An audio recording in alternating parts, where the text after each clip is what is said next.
Arada olur müəyyən hallar, amma olmasa daha yaxşı olur. Olsa belə yaxşı mənada olsun. Məsəl üçün, siz hamınız bir kursda oxudunuz. Məsələn, gələcəkdə bu şef oldu. O şef oldu, mən niyə şef olmadım? Özünüz taxıldayım, yəni onu qalxmaq baxımdan, onun ayağını...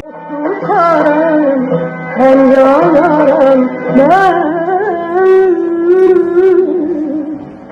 Alışarım, tutarım, hem yanarım ben.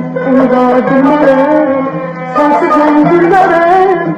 Kalbimde ben, hiç kesemem gönlümü vermerim. Uyda dinlerim, sensiz ben dinlerim.